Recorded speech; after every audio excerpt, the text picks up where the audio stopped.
Saya yakin kalau kita semua pasti pernah punya masalah dalam berkomunikasi, entah itu dengan teman kita, pasangan kita, keluarga, ataupun rekan kerja kita.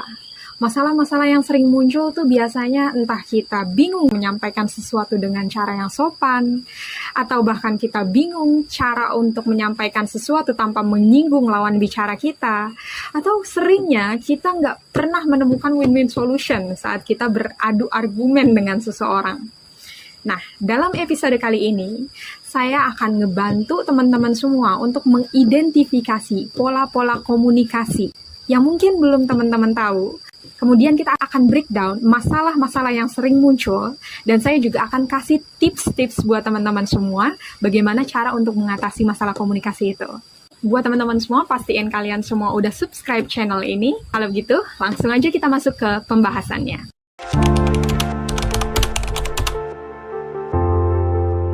Menurut Charles Duhigg, seorang penulis Amerika, mengatakan bahwa ada 3 jenis komunikasi yang selama ini kita lakuin. 3 jenis komunikasi ini memiliki tujuannya masing-masing. Apa aja 3 jenis komunikasi itu?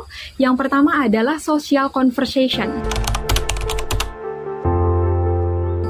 Social conversation ini bertujuan untuk memberi informasi. Social conversation ini kita lakuin saat kita berbicara dalam konteks yang nggak formal. Entah itu bersama teman, bersama pasangan, atau bersama keluarga, atau bersama siapapun. Tujuannya untuk memberi informasi. Seumpama kita sama teman kita lagi ngomongin tentang isu terkini, berita terkini yang lagi muncul. Nah, saat kita berbicara dalam konteks social conversation ini, kita nggak mengharapkan apa-apa, kita cuma mau untuk memperoleh informasi. Atau dalam konteks yang lebih sederhana, kita dan teman kita ngobrolin tentang kegiatan liburan yang mungkin akan kita rencanakan ke depannya.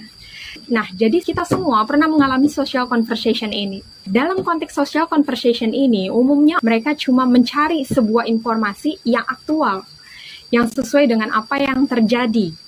Dan mereka mengutamakan rasionalitas atau realitas dalam suatu informasi. Itu yang akan terjadi saat kita berbicara dalam konteks social conversation.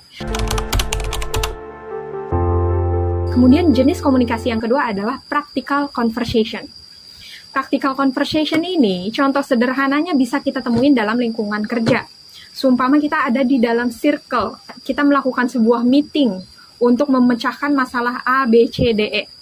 Nah, orang-orang atau partisipan yang ada dalam meeting itu berbicara dalam bahasa practical conversation. Tujuannya apa? Tujuan practical conversation adalah untuk mencari solusi. Jadi, kita pun nggak cuma berbicara dalam bahasa social conversation, kita juga berbicara dalam practical conversation dalam situasi-situasi tertentu. Dan yang ketiga adalah emotional conversation. Emotional conversation ini bertujuan untuk berempati terhadap lawan bicara kita. Jadi contoh sederhananya gini, teman-teman lagi duduk sama pasangan teman-teman, atau lagi duduk sama keluarga. Kita berusaha untuk mendengarkan apa keluh kesah dari pasangan teman-teman. Atau kita berusaha untuk mendengarkan lawan bicara kita tentang apa yang dia rasain, tentang bagaimana pendapatnya dia terhadap satu isu tertentu. Dan tujuannya kita saat kita berada dalam state ini adalah untuk berempati terhadap lawan bicara kita.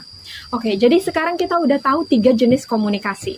Kita semua pernah berada dalam 3 state itu. Tergantung dengan kondisi pikiran kita, kondisi mental kita, kondisi emosional kita.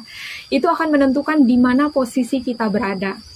Seumpama kita lagi merasa melankolis banget nih, kita lagi merasa sensitif saat mendengar suatu berita buruk, tiba-tiba kita merasa kalau misalnya, aduh sedih banget. Perasaan itu nantinya akan memengaruhi kita, memengaruhi cara berbicara kita, cara komunikasi kita terhadap lawan bicara kita. Akhirnya kita berbicara dalam bahasa emotional conversation. Nah, problem yang terjadi adalah kenapa kita nggak pernah menemukan win-win solution terhadap lawan bicara kita. Itu karena kita dan lawan bicara kita berada dalam state yang berbeda. Seumpama kita berada dalam emotional conversation, di mana saat kita berbicara, kita cuma pengen didengar. Kita cuma pengen dikasih empati. Kita cuma pengen ngutarain apa yang ada dalam pikiran dan perasaan kita.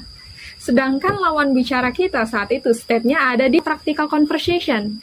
Dia berusaha untuk mencari solusi. Akhirnya saat teman-teman ngobrol sama lawan bicara teman-teman cuma pengen didengerin, tapi lawan bicara teman-teman berusaha untuk nyaranin A, B, C, D, E. Karena lawan bicara teman-teman terus memaksakan diri untuk memberi solusi, sementara di sisi lain teman-teman nggak membutuhkan solusi itu, teman-teman cuma butuh untuk didengarkan, akhirnya terjadi bentrokan yang bikin teman-teman justru bukannya malah merasa didengarkan, teman-teman justru malah merasa kalau misalnya lawan bicara teman-teman ini nggak memiliki empati terhadap apa yang teman-teman sampein. Atau seumpama state kita masih ada di emotional conversation dan kita ada di dalam sebuah circle di mana orang-orang dalam circle itu berbicara dalam bahasa practical conversation. Mereka cuma mau mencari solusi atas masalah yang terjadi. Akibatnya apa? Kalau misalnya teman-teman lagi baperan dan orang lain lagi berusaha untuk mendapatkan solusi, akhirnya bukannya dapat solusi, kalian malah berdebat, kalian malah beradu argumen. Nah, inilah sebabnya kita jarang mendapatkan win-win solution sama lawan bicara kita. Sederhananya karena kita berada dalam state yang berbeda. Nah, gimana cara kita ngatasin masalah itu?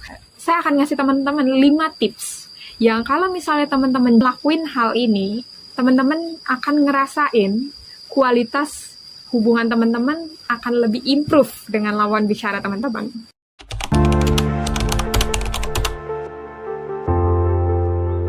Tips yang pertama adalah identify the pattern. Mengidentifikasi pola komunikasi teman-teman sendiri. Teman-teman harus sadar terhadap kondisi teman-teman saat ini. Apakah teman-teman berada dalam kondisi di mana teman-teman cuma berbicara dalam bahasa emotional conversation, ataukah teman-teman berada dalam kondisi di mana teman-teman cuma bisa berbicara dalam bahasa social conversation, ataukah teman-teman berada dalam kondisi di mana teman-teman berbicara dalam bahasa practical conversation. Selain itu, ini juga harus teman-teman lakuin secara 2 arah. Artinya, teman-teman nggak cuma mengidentifikasi di mana kondisi teman-teman sekarang, melainkan juga teman-teman mengidentifikasi di mana kondisi atau di mana state dari lawan bicara teman-teman. Apakah dia berada di emosional, praktikal, atau social conversation. Kalau misalnya teman-teman mendapati bahwa kondisi teman-teman dengan kondisi lawan bicara teman-teman ini nggak berada di dalam state yang sama, sekarang pertanyaannya saya balikin ke teman-teman. Apakah teman-teman bersedia untuk menyamakan kondisi teman-teman dengan lawan bicara teman-teman? Atau kalau misalnya teman-teman nggak bisa untuk mengalah, baiknya saya saranin teman-teman untuk mundur dalam percakapan itu dan cari waktu yang tepat saat teman-teman dan lawan bicara teman-teman berada dalam kondisi yang sama. Dengan begitu, teman-teman bakalan mencapai win-win solution lebih cepat. Tips yang kedua adalah understanding the goal.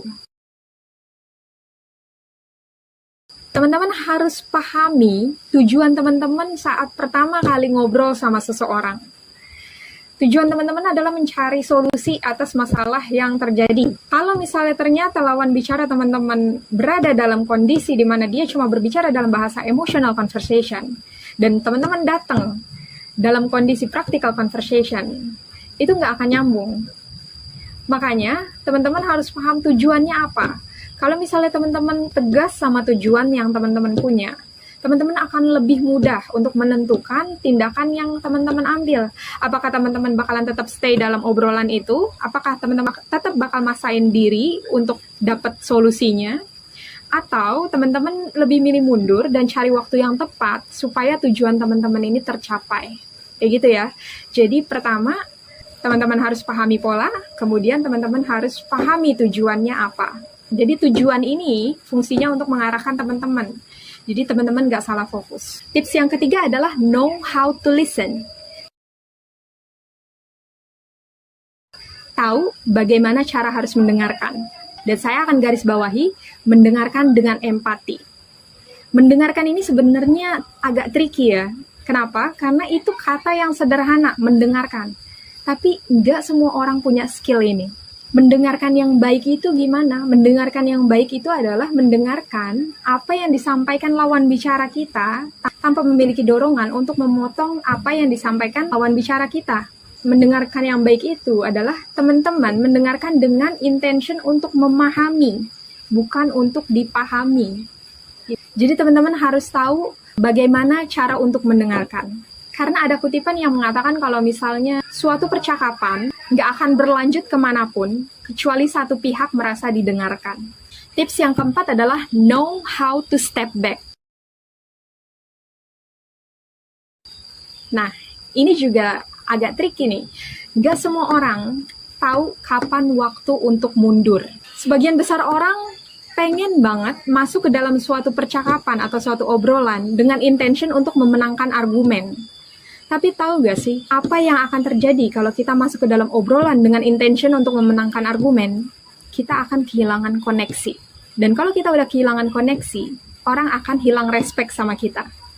Jadi teman-teman harus tentuin dari sekarang, mana yang lebih penting. Apakah lebih penting bagi teman-teman untuk memenangkan suatu argumen? Atau lebih penting bagi teman-teman untuk menjalin hubungan, untuk mencapai win-win solution bareng-bareng. Kayak gitu ya. Nah, gimana cara teman-teman untuk mencapai win-win solution bareng-bareng? Kalau misalnya kalian udah ketemu jalan buntu, teman-teman dan lawan bicara teman-teman ketemu jalan buntu, teman-teman harus tahu kapan waktu untuk mundur. Dan ingat ini, bukan berarti karena teman-teman mundur itu berarti teman-teman itu kalah. Nggak selalu. Justru malah saat teman-teman tahu kapan waktu untuk mundur, teman-teman akan menyelamatkan satu hal yang lebih penting, yaitu adalah koneksi atau hubungan. Tips yang terakhir adalah gunakan bahasa yang tepat. Nah, teman-teman kemudian mikir, apakah bahasa yang tepat itu bahasa yang sesuai dengan EYD? Enggak juga. Jadi bahasa yang tepat itu bukan selalu tentang bahasa yang sesuai dengan ejaan yang disempurnakan. Bahasa yang baik adalah bahasa yang tidak menyinggung lawan bicara kita. Bahasa yang baik adalah bahasa yang mewakili kepentingan bersama. Bahasa yang baik adalah bahasa yang tidak egois. Itu yang harus teman-teman garis bawahi ya. Jadi gunakan bahasa yang tepat, yaitu bahasa yang tidak egois, bahasa yang mewakili kepentingan bersama. Oke, jadi 5 tips itu kalau teman-teman jalanin, apa aja tadi? Yang pertama, kenali pola, pahami tujuan utama, tahu bagaimana cara untuk mendengarkan, tahu kapan harus mundur, dan gunakan bahasa yang tepat. Kalau misalnya 5 tips itu teman-teman jalani, saya nggak bisa ngejamin kalau teman-teman bakal mencapai komunikasi yang lebih berhasil, tapi saya mungkin akan bisa jamin kalau teman-teman bakal mendapat koneksi yang lebih baik. Itu aja untuk episode kali ini. Pastiin teman-teman semua udah subscribe channel ini, dan teman-teman bisa kasih bantuan kecil dengan cara klik tombol like dan share ke teman-teman kalian yang barangkali punya problem komunikasi yang sama. Itu aja, saya Lulux Adelina, pamit undur diri. See you in the next episode.